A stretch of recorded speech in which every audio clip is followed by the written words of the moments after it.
In Newfoundland, every story starts here, with the ocean. It is life giver and life taker. The ocean offers food and fortune, or storm and tragedy. It is the center of our lives. To safeguard the northern cod as a species, I've decided that effective at midnight tonight, there will be a moratorium on harvesting of northern cod until the spring of 1994. We plan special funding for skills training for those now involved in this fishery, especially young persons who wish to acquire a skill or trade outside the fishery. The objective isn't to close doors, but to open new ones. Government help was only the first step. Fishers are making sacrifices, leaving home, and going to school. And as these four people will tell you, that takes more than a tax check. Right now, I have an inspiration to do it. I'm possessed to do it because I look at my children and my wife, and you know, they inspire me. I'm going to get that degree, come hell or high water. Nobody and nothing is going to stop me from doing it. Youth corrections was the furthest thing from my mind. I could often go to work every morning on the fish plant. Every now and then I would see this plane, the Fisheries Patrol plane, come up, and it would fly over me, and I was saying, wow, I said, you know, sort of made my day on the boat. Roger Dominy and his family live in Ramia. But when the fishery closed, Roger left home to build a future for his wife and children. My parents moved up in the 1960s to resettlement from Cape Mahon, and I was born in Ramia. I went to school in Ramia. I graduated there from the high school in 1980, and that's when I started working on the fish plant there. And I didn't plan on staying there. Actually, I had the intentions then of pursuing another career, but after I got there, I was still part of the community, and the job was there, and the money was pretty good. And then, of course, I met my wife there, and she worked on the plant as well. And between the two of us, we made a very good living. And, well, we got comfortable and made a lot of friends, and we didn't want to leave the community. And so we stuck with the fishery, even though it started, even after I started working there a couple of years, you could see it starting to decline, but it still was something you wanted to stay with and not leave home. And then we had our first child, and our first daughter named Lisa. And then it really, you know, started to sink in. Then we wanted to do something for her future. And, well, it got to the point when the fishery shut down totally. Then we made a commitment. My wife and I sat down, and we realized there was nothing left for us to do, only for me to pursue my career. And, well, it meant leaving home and leaving the family and the children behind. Because the year I left, we had another little girl, Megan, and she's 2 now. And she was only 9 months old when I left home to go to the Marine Institute, and my oldest girl was 4. And I won't forget, when I did leave, my oldest girl, Lisa, said to me, you know, why can't you work on the plant like you did before, you know, and you can't explain it to a 4-year-old. And hopefully, when they get older, that they will understand, you know, the reason that we had to do this. And it's a total family commitment. You know, if without support my wife and the rest of my family in Ramia, that I wouldn't be able to do this, what I'm doing now. And it's what keeps me going. It's my inspiration. First of all, what is it you're doing now then? Well, I'm doing the 3-year diploma program in nautical science technology.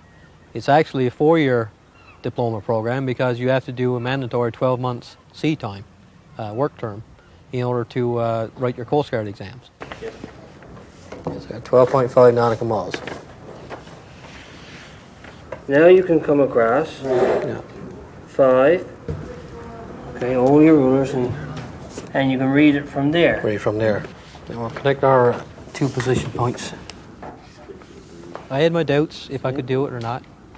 Math didn't really present a problem, but physics and chemistry was new to me. And communication skills was no problem. So when I entered, well, there were doubts in my mind. After the first month, I looked at it, yes, boy, I'm doing okay. I can do this, no problem whatsoever. And I went on through the first term, no hitches whatsoever. What changed your mind? What got rid of the doubts? It was actually seeing the fact that I could do it. Just drop the loop or the bite over plank like that inside the member, cross member. We did hands-on work, and then you realize then that you say, yes, I'm over the worst hump, because now this is what I'm here to learn, you know, the hands-on nautical science. And after I realized the first year was over, I knew then that there were going to be no problems. I could do it.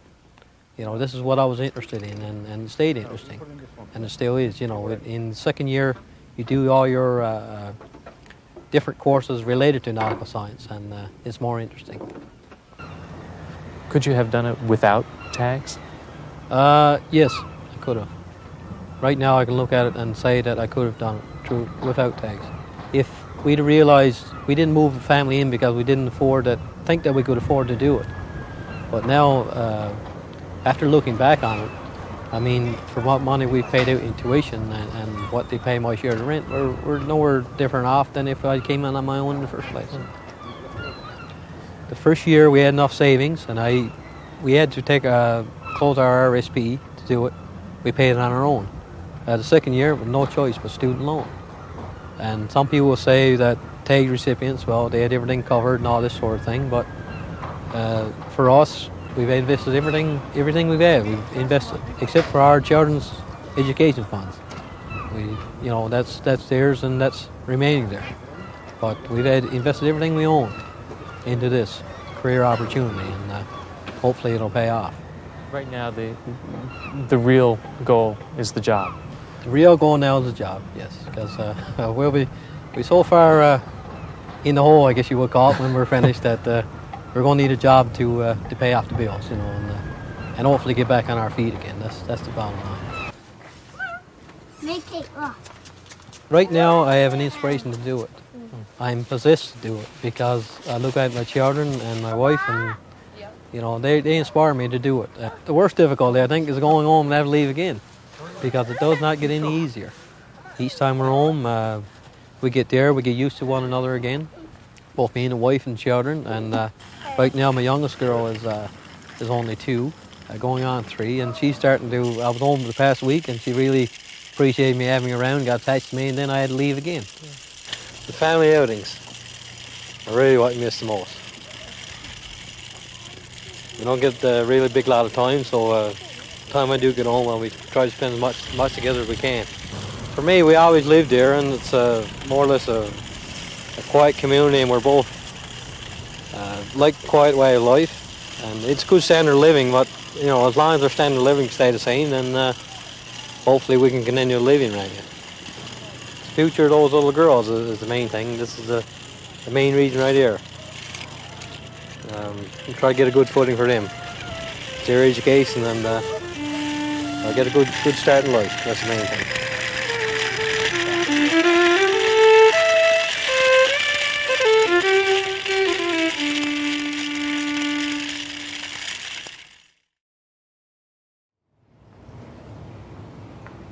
Debbie Hickey took a chance and did something she never thought possible. It wasn't easy, but today her gamble is paying off. I started working in the fish plant when I was 16. I quit school when I was 15. Why'd you quit? I was sick of being poor. I was in school and I was doing pretty well. And then I developed the attitude, well, this sucks. This is doing nothing for me. I can't go off to university. I can't go off to trade school because I'm dirt poor. I just wanted to grow up too fast. I needed to make money because I didn't have any. What's the point of me doing this? I'm not going past grade 12. So why am I staying here when I can go to work in the fish plant now and make $10 an hour, then 4 years down the road and go make $10 an hour? So why shouldn't I do it now? I was a trimmer. It was on like a belt where the fish came down in pans and you took it down. There was like 20 pounds of fish in each one and you had to do so many an hour. It was constantly cold, sticking your hands in icy cold fish. I hated it. I hated it from day one.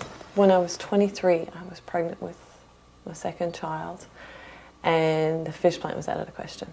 Totally out of the question. I mean, I just couldn't stand up there. I mean, I was doing more harm to myself than good. So what I ended up doing was staying home. So then I was on maternity leave. I was over a year before I went back to work. And just as I was ready to start back in the fish plant, John Crosby came on NTV News and announced a CAD moratorium. So I started thinking about the tags thing, and I called over my supervisor and I said, and I'd heard people, you know, that got leave of absences and went back to school and whatever and whatnot, because like you still get the fear, you don't want to let go. Yeah. You know, like if I don't like school, what am I going to do if I quit here? So I can't quit, because like there's still a little bit of security to fall back on. And so I called him over and I asked him about it, and I said, can I get a leave of absence? He said, what are you going to do? I said, I don't know, but I'm not going to stay here. I was a single parent at this time. My husband had died, and I had enough. A week later, I was in school.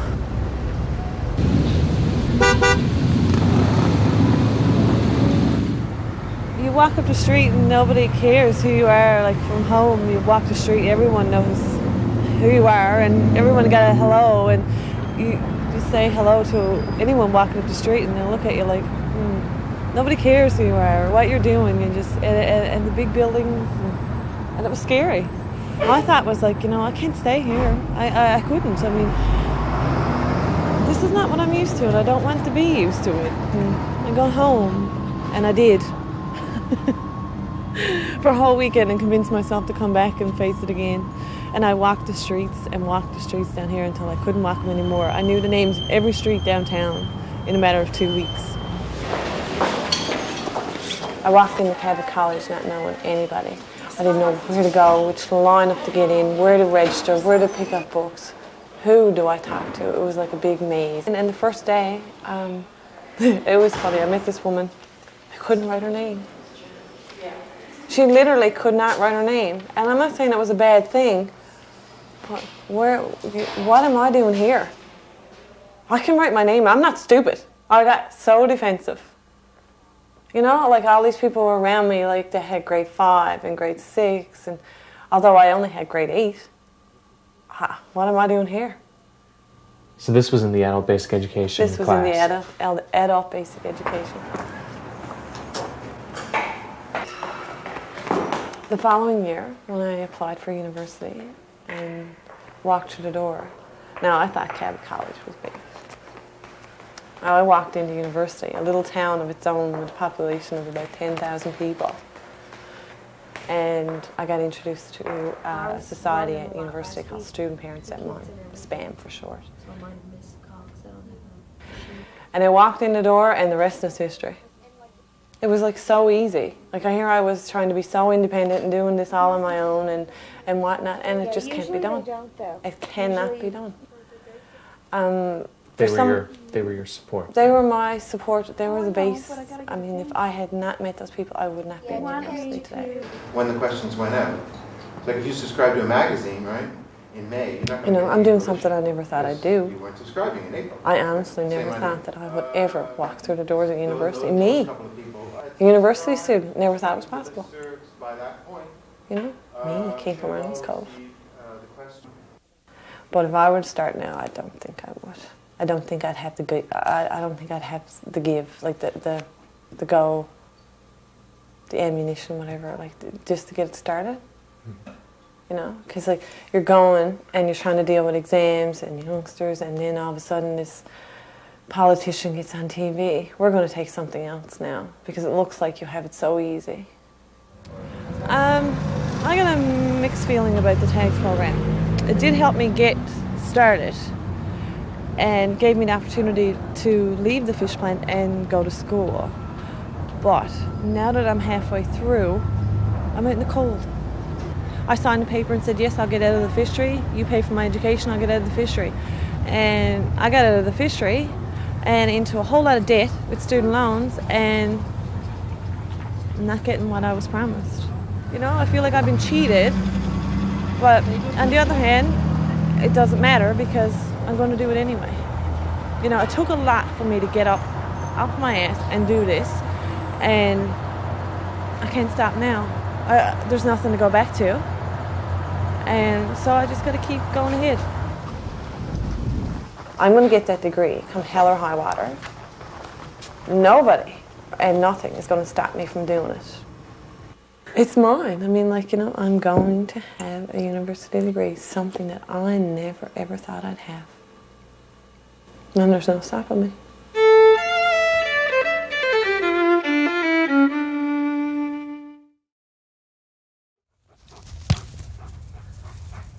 Dave Green and Kathy Carter are building a new life in Whitburn. But no matter where they go, they will always call Burgeo their home. Here we are, I'm 25, 26 years old with 2 kids. She had a high school education, but that was it. And like maybe 8 or 10 years experience on the fish plant. I was 25 years old, 24 years old, whatever it was, with 8 years experience on the fish plant with 2 kids, you know. Now, what are we going to do? She wanted to do something to help the communities. So that's why she did community development. And I did this, choices program.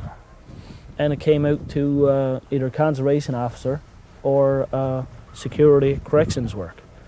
Youth corrections was the furthest thing from my mind. I could often go to work every morning on the fish plant. And now, you know, here I am. Jeez. Okay, thanks, Bill. Hey, Dave, were you working on 6th this afternoon, right? But I wouldn't give it up now to go home and go back on the fish plant. Not now that, you know, I'm just starting to work in now and getting full-time work, sort of. But, you know, there is a lot of people, I bet, that would give up what they're doing and go home just for the fact to be home. Yeah. And maybe if I was somewhere else besides Newfoundland, I probably would too.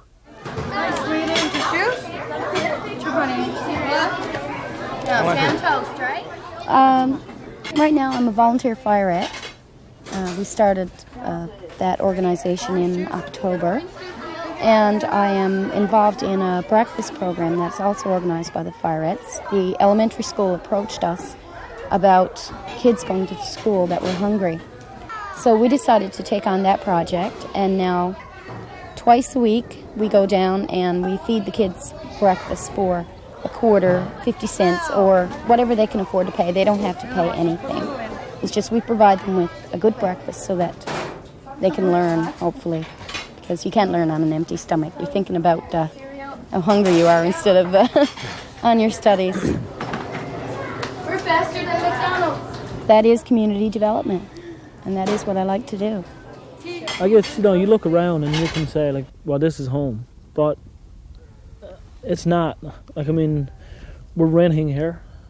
We don't, like, maybe it would be home if, like, well, no, never. I mean, I couldn't say maybe it would be because it'll never be home. Burgeo's always going to be home. Like, I mean, we can be settled here, have our own house, and still be, you know, we get 50 or 60 years old, and Burgeo's still home.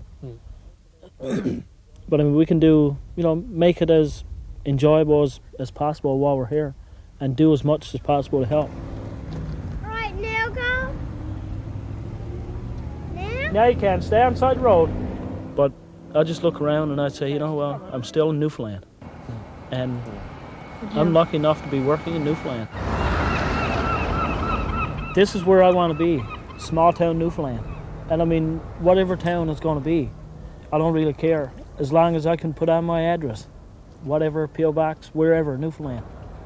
I'm still happy, just knowing that I'm still left in Newfoundland. It all depends on Dave's work, if I find work. If I don't find work, we have to leave. But we still don't know where we're going. We don't know what we're doing. It's just, I want to settle down now. I want to put roots down. Put roots down somewhere and finally settle. So I can look up and say, well, this is what I'm going to be doing tomorrow.